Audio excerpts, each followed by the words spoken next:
নবদুর্গার প্রথম রূপ শৈলপুত্রী। শৈলপুত্রী অর্থাৎ পর্বতের কন্যা। তিনি হিমবাহের রাজা হিমবানের কন্যা ছিলেন। তার নাম শৈলপুত্রী। পার্বতী বা হেমবতী নামে তিনি পরিচিত। শৈলপুত্রী হচ্ছেন সতীরই একটা পুনর্জন্ম। সতী, যিনি পূর্বজন্মে মহাদেবের পত্নী ছিলেন, পিতৃগৃহে যজ্ঞকুণ্ডে আত্মাহুতি দেন। সেই সতী হিমালয়ের কন্যা হিসেবে পুনর্জন্ম নিয়ে পার্বতী রূপে জন্মগ্রহণ করেন। শৈলপুত্রী রূপে দেবীকে ত্রিশূল ধারিণী রূপে কল্পনা করা হয়। তার এক হাতে ত্রিশূল এবং অন্য হাতে থাকে পদ্ম, বাহন নন্দী ষাঁড়। এই রূপ শক্তি, স্থৈর্য ও অটল ভক্তির প্রতীক। নবরাত্রির প্রথম দিনে ভক্তরা এই রূপের পূজা করেন, কারণ তিনি নবরাত্রির সূচনা আধ্যাত্মিক সাধনার ভিত্তিতে রচনা করেন। দেবী শৈলপুত্রীকে পৃথিবীর মাতৃরূপেও মানা হয়। সব জীবনী শক্তি, উদ্ভিদ, প্রাণী ও মানুষের সৃষ্টি শক্তি এই রূপ থেকে প্রবাহিত হয়। তাই তাকে প্রকৃতির প্রথম রূপও কিন্তু বলা হয়। ভক্তরা বিশ্বাস করেন এই রূপের আরাধনায় মানসিক অস্থিরতা দূর হয়, জীবনে স্থিরতা ও শান্তি আসে। শৈলপুত্রী রূপে দেবী মহিষাসুরের শক্তি দমনে সাহায্য করেছিলেন এবং পরে দমনও করেছিলেন। মহিষাসুর তখন দৈত্য যুদ্ধে অর্থাৎ দেব দৈত্য যুদ্ধে প্রবল হয়ে উঠেছিলেন। দেবতারা তাকে দমন করতে অক্ষম হয়ে মহাশক্তির আহ্বান করেন। তখন দেবী শৈলপুত্রী রূপে সিংহে আরোহণ করে অসুরের সঙ্গে ভয়ঙ্কর যুদ্ধে প্রবেশ করেন। ত্রিশূলের আঘাতে মহিষাসুর দুর্বল হয়ে পড়ে এবং পরে দেবী দুর্গা কাত্যায়নী রূপে সম্পূর্ণরূপে মহিষাসুরকে বধ করেন। শৈলপুত্রীর রূপ মূলত আধ্যাত্মিক জাগরণের প্রথম ধাপ। তিনি শেখান ভক্তি, দৃঢ়তা ও শুদ্ধতার মাধ্যমেই ভক্তকে কৃপা অর্জন করতে হবে। এরপর আমরা আসবো দেবী দুর্গার নবদুর্গার দ্বিতীয় রূপ ব্রহ্মচারিণী। ব্রহ্ম মানে আসে তপস্যা, জ্ঞান এবং চারিণী মানে হচ্ছে অনুসারিণী। তাই ব্রহ্মচারিণী অর্থাৎ যিনি কঠোর তপস্যার মাধ্যমে ব্রহ্মকে লাভ করেছেন, তিনি দেবী দুর্গার দ্বিতীয় রূপ। এই রূপে দেবী এক হাতে জপমালা এবং অন্য হাতে কমণ্ডলু ধারণ করেন। তার রূপ কিন্তু শান্ত এবং তপস্যামগ্ন, তবে অন্তরে কিন্তু তার অগাধ শক্তির ভাণ্ডার। সতী যজ্ঞকুণ্ডে দেহত্যাগ করার পর পার্বতী রূপে জন্ম নেন। তখন তিনি মহাদেবকে স্বামী রূপে পাবার উদ্দেশ্যে গভীর তপস্যা করেন। সেই দীর্ঘ তপস্যার কাহিনী ব্রহ্মচারিণী রূপে প্রতিফলিত হয়েছে। বলা হয় তিনি হাজার হাজার বছর নিরাহারে, পরে কেবল পাতাহারে, আবার এক সময় ঘাস কাণ্ড পরিত্যাগ করে বাতাস খেয়েই বেঁচে থেকেছেন। তার এই ভয়ঙ্কর তপস্যার ফলেই মহাদেব তাকে পত্নী রূপে গ্রহণ করেছিলেন। ব্রহ্মচারিণী রূপ পূজার মাধ্যমে ভক্ত জীবনে ধৈর্য, অধ্যাবসায় ও আধ্যাত্মিক শক্তি অর্জন করেন। জীবনে যে কোনো বাধা অতিক্রম করার শক্তি এই রূপে দেবী দান করেন। সাধক ও ভক্তরা এই রূপে প্রার্থনা করেন অধ্যাবসায়, মনসংযোগ ও ব্রহ্মজ্ঞান লাভের আশীর্বাদ চান। তার জপমালা আধ্যাত্মিক সাধনার প্রতীক এবং কমণ্ডলু সংযম ও পবিত্রতার প্রতীক। তিনি জানান দেন সত্য, ভক্তি, কঠোর সাধনা, আত্মসংযমী মুক্তির পথ। ব্রহ্মচারিণী রূপে দেবী সরাসরি কোনো নির্দিষ্ট অসুর বধ করেননি। এই রূপেই তিনি শক্তি সঞ্চয় করেন, যা পরে অসুর বধের জন্য প্রয়োজনীয় হয়। ভক্তরা বিশ্বাস করেন এই তপস্যার শক্তি ছাড়া মহিষাসুর, শুম্ভ, নিশুম্ভ বা রক্তবীজ প্রমুখ অসুরদের বিনাশ কিন্তু সম্ভব হতো না। অর্থাৎ ব্রহ্মচারিণী হলেন সেই আধ্যাত্মিক শক্তির উৎস যেখান থেকে দেবী যুদ্ধ শক্তি পান। তাই তাকে শক্তির মূল ভিত্তিও কিন্তু বলা হয়। এরপর আমরা চলে আসব নবদুর্গার তৃতীয় রূপ দেবী চন্দ্রঘণ্টা। দেখো, চন্দ্রঘণ্টা নামের উৎপত্তি তার কপালে অর্ধচন্দ্রের ঘণ্টার মতো একটা আকৃতির কারণে। দেবী এই রূপে শান্ত অথচ রণরঙ্গিনী। তার দেহ কিন্তু স্বর্ণবর্ণ। 10 হাতে বিভিন্ন অস্ত্র তিনি ধারণ করে সিংহে আরোহণ করেছেন। তিনি এক হাতে পদ্ম, এক হাতে ঘণ্টা ধারণ করেন, যার শব্দে দানব ও অশুভ শক্তি ভয়ে কিন্তু কেঁপে ওঠে। এই রূপের মাহাত্ম্য হলো ভক্তের অন্তর থেকে ভয় দূর করা, সাহস দান করা এবং ন্যায় প্রতিষ্ঠা করা। চন্দ্রঘণ্টা রূপই মূলত দেবী রণদেবী রূপের যে একটা সূচনা হয়। পার্বতী যখন মহাদেবকে বিবাহ করতে মনস্থ করেন তখন ভয়ঙ্কর রূপ ধারণ করেছিলেন, কিন্তু বিয়ে উপলক্ষে হিমালয়ের রাজ তার কন্যাকে অলঙ্কৃত করে সুসজ্জিত করেন, সাজিয়ে দেন। তখনই তিনি চন্দ্রঘণ্টা রূপে প্রকাশিত হন। বিবাহ সম্ভাষণে এই রূপে তার যে অপার সৌন্দর্য বা যে মহিমা সেটি প্রকাশ পায়। কিন্তু একই সঙ্গে এই রূপের অন্তরে লুকিয়ে আছে কিন্তু অসুর দমনকারী শক্তি। ভক্তরা এই রূপে পূজা করে সাহস পায়, যুদ্ধ শক্তি, সুরক্ষা কামনা করেন। বিশ্বাস করা হয় যে তার ঘণ্টাধ্বনি অসুর ও অশুভ শক্তিকে তাড়িয়ে দেয় এবং ভক্তকে ভয় ও অস্থিরতা থেকে মুক্তি দেয়। বিশেষ করে যারা আতঙ্ক বা শত্রু ভয় ভোগ করে তাদের কাছে এই রূপের আরাধনা অত্যন্ত কার্যকরী। মহিষাসুর দেবতা ও অসুরদের দখল যুদ্ধে প্রবল শক্তি কিন্তু অর্জন করেছিল। দেবতারা তার দমন করতে ব্যর্থ হয়ে দেবী দুর্গার আহ্বান করেন। দুর্গা তখন চন্দ্রঘণ্টা রূপে সিংহে আরোহণ করে যুদ্ধক্ষেত্রে অবতীর্ণ হয়ে যায়। তার ঘণ্টাধ্বনি মহিষাসুরের সৈন্যদলকে ভীত ও বিভ্রান্ত করে তোলে। দেবীর অসীম শক্তি ও অস্ত্রাঘাতে অসংখ্য অসুর কিন্তু বিনাশ হয়ে যায়। এই রূপের মাধ্যমে দেবী প্রথমবার অসুর বধের রণমূর্তি প্রদর্শন করেন। তাই চন্দ্রঘণ্টা রূপকে বলা হয় শক্তির জাগ্রত রূপ। এরপর আমরা চলে আসব নবদুর্গার চতুর্থ রূপ কুষ্মান্ডা। এই কুষ্মান্ডা শব্দের অর্থ কী? কুমড়োর মতো ক্ষুদ্র ডিম থেকে বিশ্ব সৃষ্টি করা। তাই দেবী কুষ্মান্ডাকে সৃষ্টি শক্তির উৎস হিসেবে ধরা হয়। মহাশূন্যে যখন অন্ধকারাচ্ছন্ন ছিল তখন তিনি সহাস্যে সূর্যের ভেতরে প্রবেশ করে সমগ্র বিশ্বজগৎ সৃষ্টি করেছিলেন। তাই তাকে আদি শক্তিও কিন্তু বলা হয় এবং পরে সৃষ্টির জননীও বলা হয়। এই রূপে দেবীর 8টি কিন্তু হাত থাকে। হাতে থাকে অস্ত্র, জপমালা, অমৃতের কুম্ভ, চক্র। তাই তাকে অষ্টভুজাও বলা হয়। তার বাহন সিংহ কিন্তু এই ক্ষেত্রে শক্তি ও সাহসের প্রতীক। ব্রহ্মাণ্ড সৃষ্টির সূচনা লগ্নে যখন কোথাও কোনো আলো ছিল না তখন কেবল মহাশক্তি বিদ্যমান ছিলেন। তিনি নিজের দেহ থেকে হাস্যরূপে আলো বিচ্ছুরণ করেন। সূর্য, চন্দ্র ও সমগ্র বিশ্বজগৎ তিনি সৃষ্টি করেন। এই কারণেই কিন্তু দেবীকে কুষ্মান্ডা বলা হয়। তিনি প্রথমবার জীবনী শক্তির যে সঞ্চার করেছিলেন সেই জন্যই তিনি পূজিত হন প্রাণশক্তি, স্বাস্থ্য শক্তি ও দীপ্তি অর্জনের জন্য। তার আরাধনায় দেহে অমোঘ শক্তি ও স্বাস্থ্য লাভ হয়। ব্যবসা বাণিজ্যে সমৃদ্ধি ও গৃহে শান্তি আনতে এই রূপের পূজা কিন্তু অত্যন্ত কার্যকরী।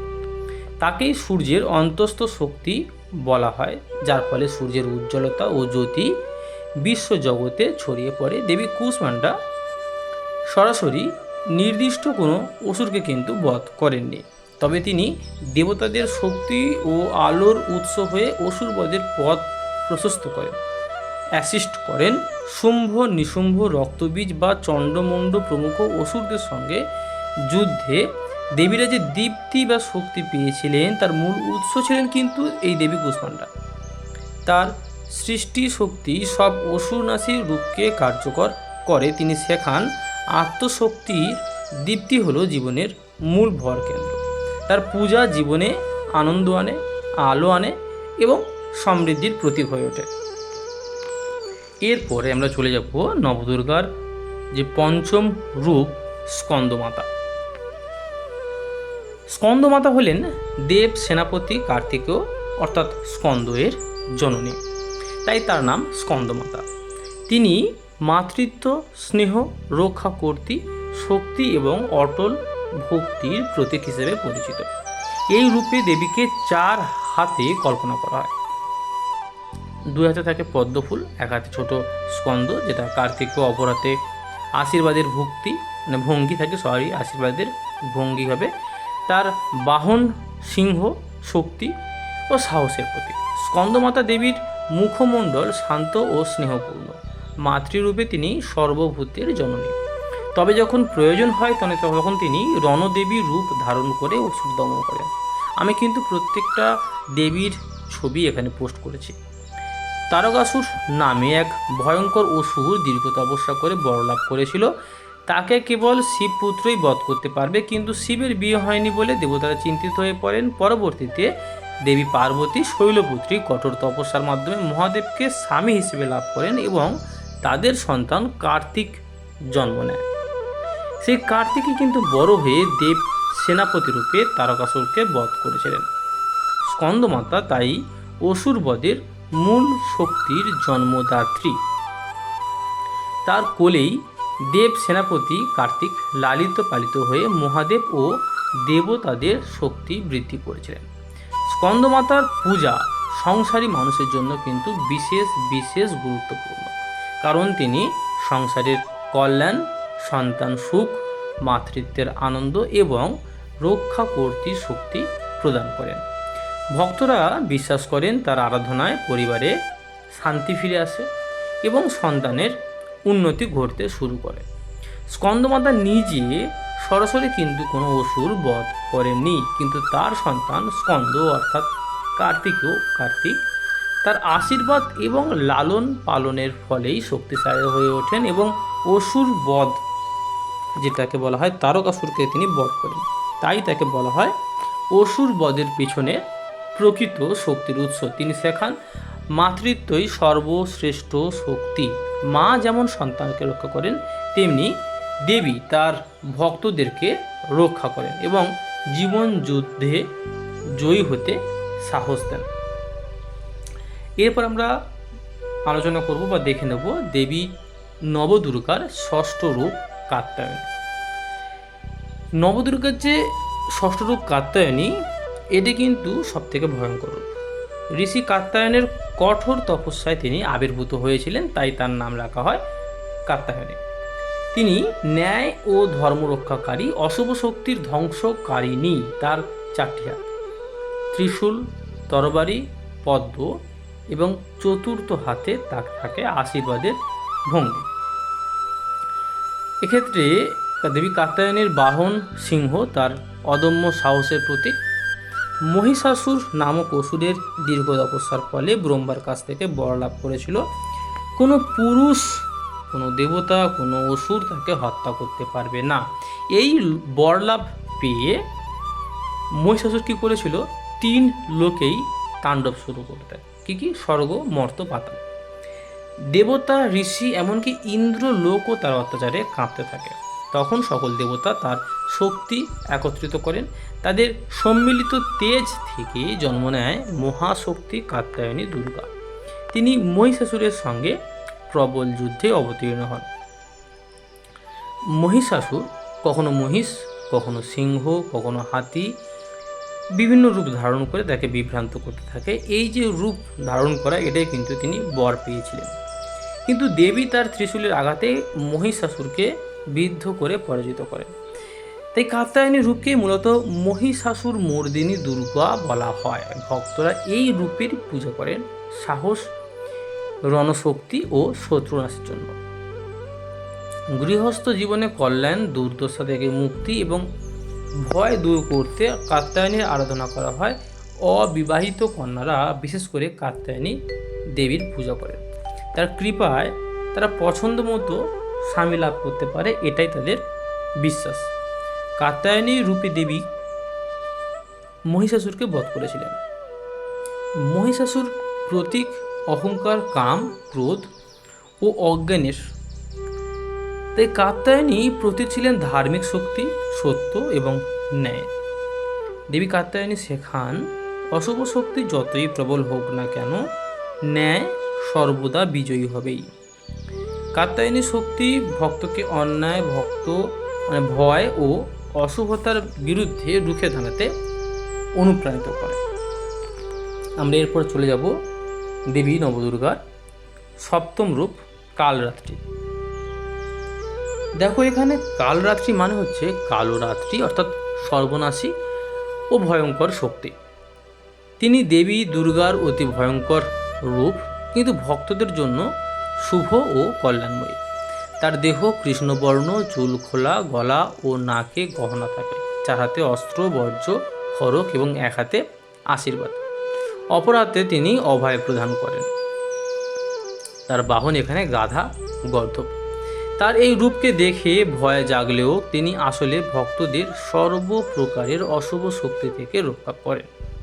তাই তাকে বলা হয় শুভ করতি কালরাত্রি, অর্থাৎ যিনি ভয়ঙ্কর হয়েও শুভ ফলদান করেন। শুম্ভ নিশুম্ভ নামের যে দুই অসুর স্বর্গলোকে দেবতাদের পরাজিত করে সমস্ত অধিকার দখল করে নিয়েছিল। দেবতারা আবার দেবী দুর্গার কাছেই প্রার্থনা শুরু করেন, হে দেবী দুর্গা, আমাদের রক্ষা করুন।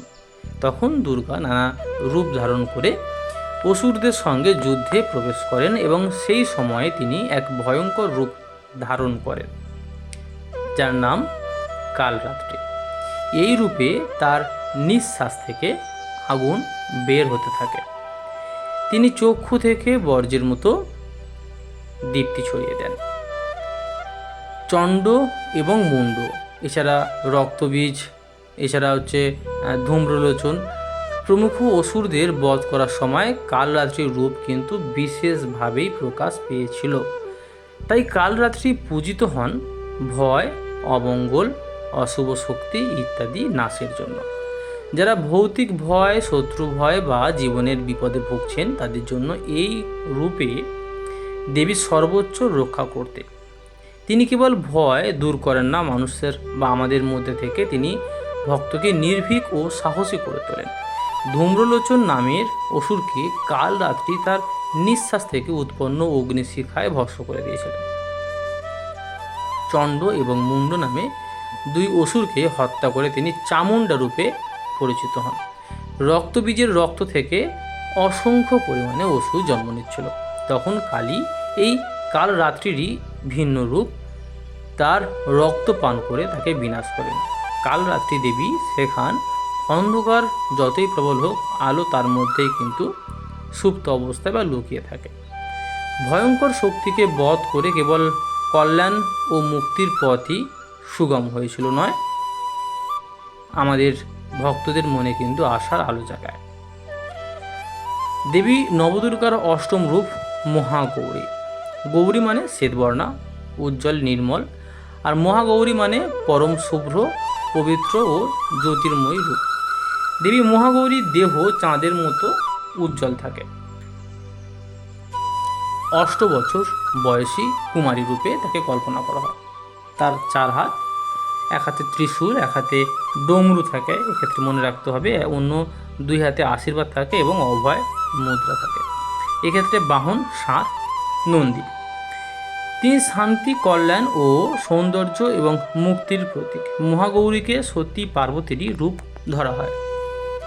দেবী পার্বতী কঠোর তপস্যা করেছিলেন মহাদেবকে স্বামী হিসেবে লাভ করার জন্য। সেই তপস্যা এতটাই দীর্ঘ ছিল এবং এতটাই কঠিন ছিল যে তার গাত্রবর্ণ কালো হয়ে গেছিল। তপস্যার শেষে মহাদেব যখন তাকে কৃপা করেন, তখন গঙ্গা জলে স্নান করার পর তার দেহ চাঁদের মতো শ্বেতবর্ণা এবং উজ্জ্বল হয়ে ওঠে। তখনই তিনি মহাগৌরী নামে পরিচিত হন।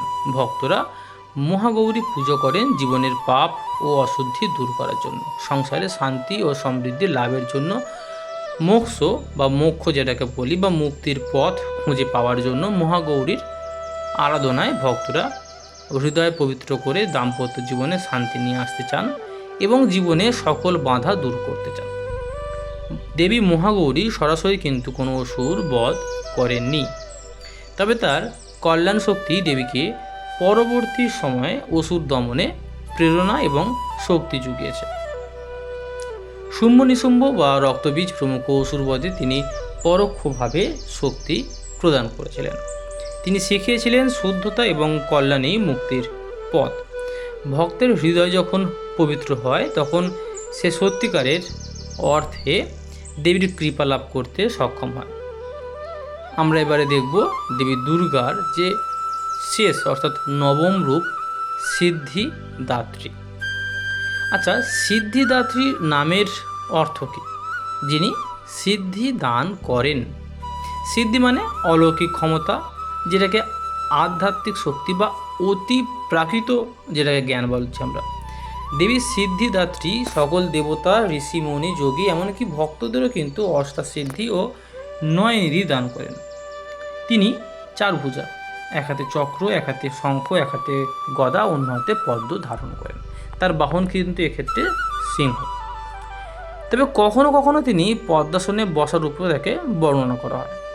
এই দেবী সিদ্ধিদাত্রীকে বলা হয় সৃষ্টির আদিতে মহাশূন্যে যখন অন্ধকার ছাড়া আর কিছুই ছিল না, তখন মহাশক্তি নিজেকে 4 ভাগে বিভক্ত করেন, 4 ভাগে ডিভাইড করেছিলেন। সেই শক্তিরই এক রূপ সিদ্ধিদাত্রী। তিনি মহাদেবকে অষ্টসিদ্ধি দান করেছিলেন। এই অষ্টসিদ্ধি কী কী? 1 অনিমা, অতি ক্ষুদ্র হওয়ার যে ক্ষমতা। 2 হচ্ছে মহিমা, অতি বৃহৎ হওয়ার ক্ষমতা। 3 গরিমা, অতি ভারী হওয়ার ক্ষমতা। 4 লঘিমা, অতি হালকা হওয়ার ক্ষমতা। 5 প্রাকাম্য, ইচ্ছা পূরণের ক্ষমতা। 6 হচ্ছে ঈশিত্ব, শাসন করার ক্ষমতা। 7 হচ্ছে বশিত্ব, অধীনস্থ করার ক্ষমতা। 8 কামা বসাইতা, যেটাকে বলা হয় ইচ্ছা মতো কিছু ঘটানোর ক্ষমতা। এই যে অষ্টাসিদ্ধির কারণেই মহাদেব অর্ধনারীশ্বর রূপে অষ্টসিদ্ধি লাভ করেছিলেন বা সিদ্ধি লাভ করেছিলেন। নবম দিনে অর্থাৎ মহানবমীতে সিদ্ধিদাত্রীর পূজা করা হয়। ভক্তরা এই পূজায় কিন্তু আধ্যাত্মিক শক্তি লাভের জন্য প্রার্থনা করেন। তো সাংসারিক সাফল্য, ধনসম্পদ, জ্ঞান লাভের জন্য কিন্তু সিদ্ধিদাত্রী পূজা করা হয়। তিনি ভক্তকে সিদ্ধি ও নিত্য আনন্দ দান করে থাকেন। সরাসরি সিদ্ধিদাত্রী কোনো অসুরকে বধ করেননি, তবে দেব অসুর সংঘর্ষে তিনি দেবতাদের অদ্বিতীয় শক্তি এবং অস্ত্র দিয়েছিলেন। তার দেওয়া যে সিদ্ধি সেটি দ্বারা কিন্তু দেবতারা অসুরদের পরাজিত করতে সক্ষম হয়েছিলেন পরে বিভিন্নভাবে। এই দেবী সিদ্ধিদাত্রী বোঝান সত্য, জ্ঞান, ভক্তি সর্বশক্তির উৎস। ভক্ত যখন মন, বাক্যে, কর্মে পবিত্র হয় তখন সে সংসার ও আধ্যাত্মিক জগতে সিদ্ধি লাভ করতে পারে। তো আমরা আজকের এখানে চলে এসেছি এই পর্যন্ত। যাদের ভিডিওটা ভালো লেগেছে তারা কিন্তু অবশ্যই সাবস্ক্রাইব করে রাখবেন, কারণ এই ধরনের ভিডিও আমি আপনাদের জন্য নিয়ে আসতে থাকবো। দেখা হচ্ছে পরের ভিডিওতে এবং অবশ্যই করে আপনাদের বন্ধুদের সাথে শেয়ার করবেন। আজকের মতো এখানে এসেছি।